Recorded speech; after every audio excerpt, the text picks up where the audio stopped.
Hello, my name is Mitchell Sanders, and I am going to be here to read you the prologue of my first and as of this date, 12/31/2012,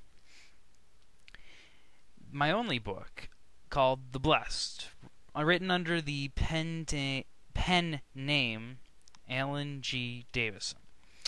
Now, mind you, a couple of warnings before I start reading this. The editing is terrible. I've already did a quick read through of the prologue just by itself, and I'm guilty of literally stumbling over my own words on a couple of occasions. Now, I'm going to try to do this to my best of my ability, but for anybody who's reading along at home, don't expect this to line up perfectly.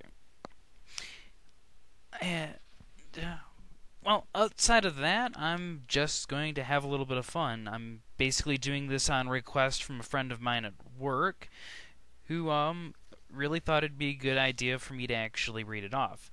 I'm doing my best with what I have, which is just a simple laptop, a hardcover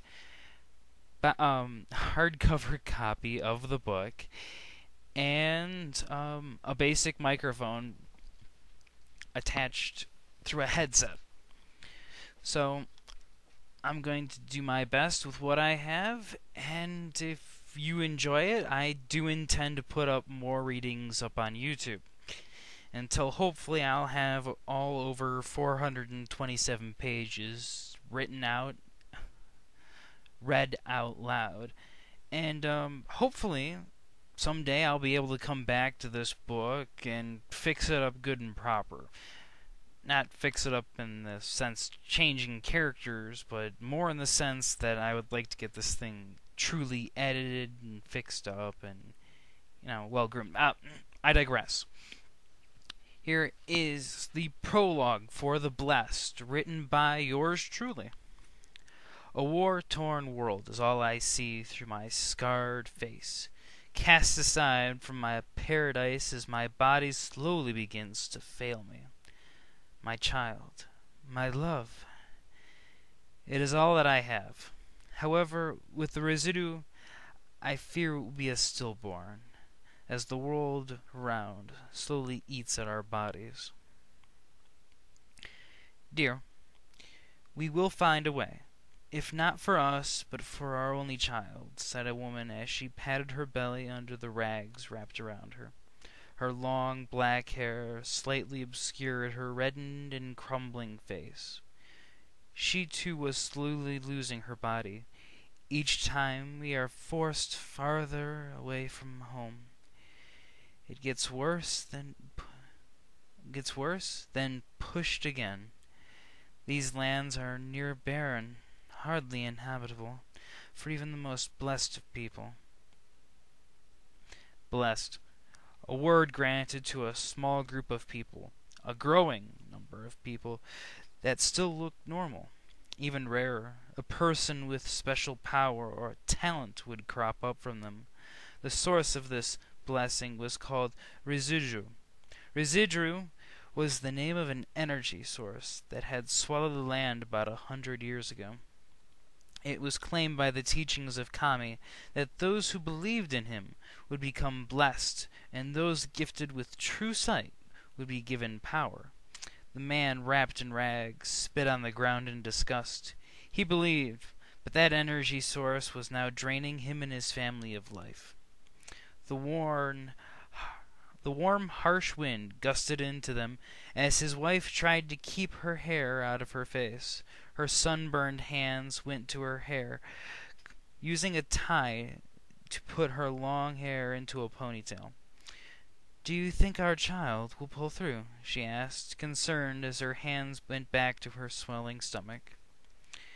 "If the child can withstand the residue," answered the man. He looked out at the barren land. Not even sand stayed long. The earth seemed to cry as parts opened up, trying to grasp the air. His bagged eyes squinted in the wind over a very unkempt brown beard, and he quickly buttoned up a ragged brown trench coat around himself as the sky started to dim. This, all for one law. The man tightened his coat around his body, shrouding his face as he thought of how to survive. A flake of skin rubbed off with the robe, warm blood hardly kept in check by the crippling skin. He will survive, she smiled a knowing smile as she rubbed circles around her belly. What about us? Asked the man, giving a sad smirk as he looked down. I don't know if we will, but promise me you will take care of him. She looked over at his shoulder. He remained silent, watching her. Her body had taken a hard toll from the journey, with graying hair and wrinkles that belonged on a much older woman. He dared not look any longer as he turned to watch the sun glow red, casting a glow over the cracked rock. I promise, whispered the man.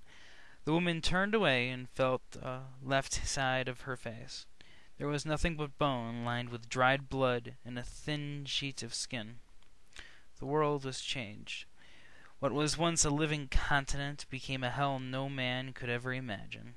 What was once a survivable land was soon cursed by Kami, as life was stripped from this part of the world. The people doomed to a life of pain, as those cursed with a deformation, were cast away from paradise known as Eden. The farther away from Eden you got, the closer you got to hell, and the normality of people vanished. With the mystical mojo, blessed came from rare times. The man shook his head as he returned to the large wagon. The ox had recently died, and without the ability to move any more, the man started to take the wagon apart and put together a small home. Despite her pregnancy, the two had little choice but to work under the hot sun and cold barren nights, and soon a rather worn-looking house stood. They stood up on a small mountain, looking not too far away from their home. When I die, bury me here, so I can always look to the sun, she smiled to her husband as she rubbed her swollen belly. You'll be fine. You're in the best health a person can be in. The man frowned as he turned to his wife. She gave a small smile. That's not saying much, my love. She chuckled at her own joke. When she had lost her balance, her hand went instinctively to her belly. Is it time? The father asked, quickly offering a hand for support. She nodded as she started to breathe. The father started the two down the descent as he looked up at the sky. It started to rumble. Both parents looked up in confusion. The Dead Lands were not known for storms of any kind. The two soon-to-be parents made it halfway down when the woman collapsed. I can't wait any longer, John. She started as her breathing picked up. Save it. You can tell me after the child is born, John interrupted, as the blood from his fingers was being choked off. Let me speak my piece first. Just listen. I don't blame you.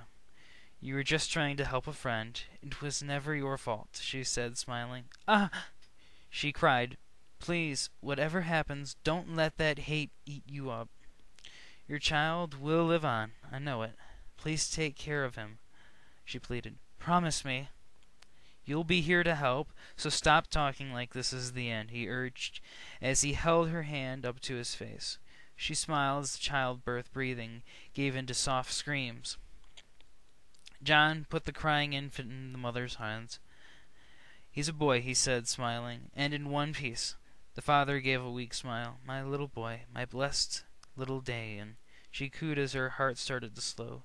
Thunder clapped in the distance as the mother's breathing slowed, then stopped. Honey? He whispered as her hand went limp in his grasp, and the baby started to cry. He bowed his head as he took the baby and swaddled him in his wife's old shirt. He looked up at the dark skies as rain started to fall down. Lightning split the sky and thunder soon followed. John looked down at his son. The child had stopped crying as he watched the sky flash. John, with child in one hand, soon ran for home and shelter. It was the day the god of thunder and lightning was born. And that there will be where I leave off. That is the prologue for The Blessed, written by Alan G. Davison. And to be honest, I'm going to start off with chapter 1 as soon as I stop